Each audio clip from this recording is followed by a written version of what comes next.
Do not pre-order games. Or do. You know, I'm not your dad. At least I don't think I am. And it's your money, so to spend it however you want. I would be a hypocrite to tell you not to pre-order games when that's exactly what I've been doing this year. However, I'm not suggesting that you go all gung-ho pre-ordering every single game that's coming out. No. Be sensible now. I'm only pre-ordering games that I feel confident will deliver on their promises. And not just pre-ordering, but some that I feel maybe a little less confident on, I'll probably buy close to day one, provided that there's some trustworthy reviews out there. So that's what I'm going over today. Games that I will be getting on day one this year. I did originally include Fable in this list, but the bastards over at Microsoft has decided to push Fable from 2025 into 2026. So I'm glad I waited an extra day to record this video. Take your time, guys, but my confidence is waning. Anyways, because I'm always late to any sort of trend that's out there, we'll start with a game that's actually already out. That's Like a Dragon Pirate Yakuza in Hawaii. Now, I've already made a video on this game before it released on why I was really excited for it to come out, so I'm not going to spend too much time on this one, but with everything that was shown in that Like a Dragon Direct, how could you not want to buy this game on day one? Like, all of the sea battles that they show off looks as close as you could get to what Black Flag was, you know, without it being Black Flag, or Skull and Bones. All the customization of the cannons to bring all that firepower to sink your enemies. And the different fighting styles when you're on land, the Sea Dog and the Mad Dog, combining them together, and it all just looks super flashy, super fast, just super cool. And we've already established that I love pirate shit, so yes, of course I was going to buy this game on day one. For the others out there that did also buy it on day one, please let me know your thoughts in the comments down below. Good or bad, I'm sure it won't change my perception on how I think I'm going to enjoy this game, but I'm always interested in to hear people's thoughts on the games that I discuss. Like I said, I've made an entire video talking about what I'm excited for in this game, so I'm not going to dwell on it too much longer. So, I'm going to move straight on over to the next game that I'm really excited for and have, of course, pre-ordered. And that is Clair Obscur Expedition 33. What is not to love about what they've shown about this game? Seriously. It looks like the most poetic love letter to older JRPGs. They haven't hidden the fact that they're greatly inspired by Lost Odyssey from Mistwalker, you know, Hironobu Sakaguchi, the grandfather of Final Fantasy. Also, sidebar, Lost Odyssey was an absolutely incredible game. It's criminally underrated. They need to remaster it for newer consoles and try and get it to new players and fresh eyes in front of it. It's on backwards compatible. If you have an Xbox or a bento box or whatever you play your damn games on now, try and get a copy of Lost Odyssey and do yourself a favour and play it. It is so good. So good. But anyway, Expedition 33 looks like it is absolutely going to capture the feeling of playing those old style games, with obviously the advantages of being a modern game. And from what we have seen in all of the trailers, this game is dripping with style. Very much like, I will say, Persona 5 and Metaphor ReFantazio, where you look at those games, they're ultra stylized. Like there's no moment of stillness on the screen at all. Something's always moving, something's always kind of engaging your senses, so to speak, which is what just keeps you invested in what is going on the screen.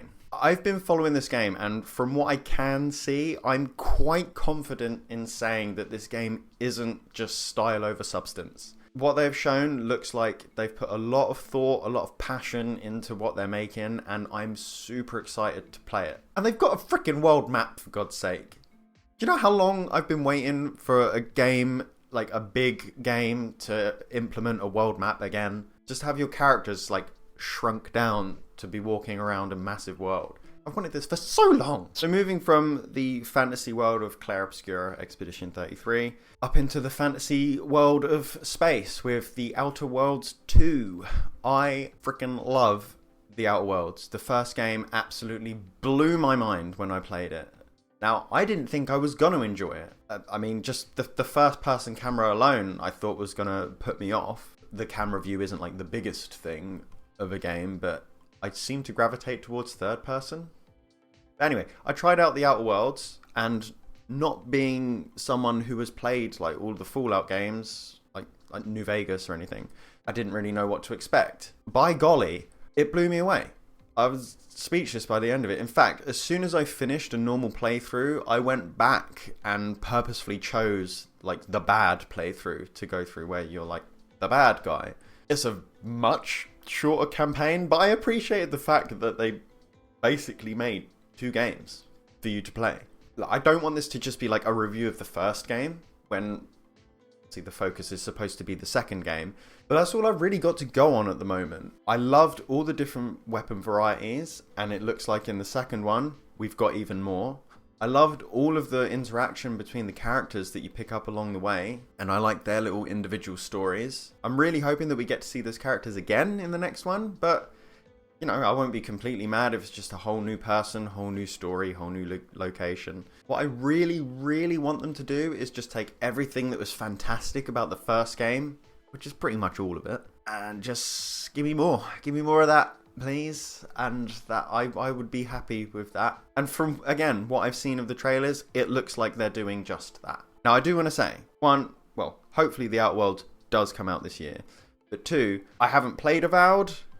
I've seen stuff about Avowed. I'm not bothered by Avowed. I still have faith in Obsidian and what they can deliver here, purely based on the first Outer Worlds game and how I felt about it after playing it, and the fact that it's 2 different teams. So make of that what you will. I don't really care for any of the other discourse surrounding it. That's all I'll say on that. So yeah, Outer Worlds 2 is absolutely going to be a day 1 purchase for me. It's another game which isn't actually confirmed yet, but it has to be one of gaming's worst kept secrets at this point. It's like everybody already knows about this. Of course, I'm talking about the Final Fantasy IX remake. We know it exists, Square, okay? We're just waiting with bated breath for you to announce it. I don't even know what to expect from it. Obviously, it's just rumors at this point. But if you didn't know, Final Fantasy IX is my all-time favourite game. Like, half of my arm is covered in tattoos of Final Fantasy IX. I don't know why I did that. This half is 10, this half is 9. Anyway, but I love Final Fantasy IX with a passion. And I desperately want them to release the Final Fantasy IX remake this year. Or even announce it. Just acknowledge it, please. Look, I'm going to be one of these people who's just a shill for this game. It doesn't matter what it ends up being, I'm going to buy it day 1. Consumerism at its finest, right? But Final Fantasy IX holds just like a massively special place in my heart. However, I don't want them to give it the same treatment that they've given Final Fantasy VII. And I don't think they will, because Final Fantasy VII is massive. They have, you know, way more fans than what 9 did. It's, you know, it's more loved. It's more mainstream. I just want them to make a similar game, but with just newer graphics. Just updated graphics, a fully 3D environment instead of using the pre-rendered backgrounds. I do kind of want them to stick with turn-based. I mean, maybe some sort of spin on turn-based, so it's not strictly the same as 9. Maybe something more in the vein of like what you see in like Persona 5 or Metaphor ReFantazio. That would be really cool to see as well. I mean, the biggest change I'd want them to do is the trance system, and to actually make us be able to choose when to use trance rather than just it going off when the enemy's on like 1 HP. That's annoying. Another thing to think about is voice acting. Do I really want this to be fully voiced? I don't know. I think the audience would gravitate towards it more, or they'd capture a wider audience if they did have voice acting. But I don't know, because when you play a game that's that old, where the whole game you've just read everything, there's no voice acting, you create what the characters sound like in your head. And it doesn't matter who voices them, it's not going to sound like what you've built it up in your head. It's just not. That's an interesting one. But yeah, obviously, Final Fantasy IX Remake. I'm going to get that day 1. No one is going to stop me. Look, we're always told by influencers not to pre-order games. And from what we've seen in like the last 10 years, it's probably prudent to follow that advice. The quality has certainly dipped for the first few days of a game's life. However, I think there are some games that are shown and developers that you can put your faith in and trust to deliver a product day 1 that's worthy of paying full price for. And these here that I've spoke about is what I feel are some such games. But like I said, your money, do what you want. If you enjoyed this video, then you might also enjoy the video of me looking at older game manuals and the nothing that we get now. you can watch that right here. Thank you so much for watching, and I'll see you over there. Bye-bye.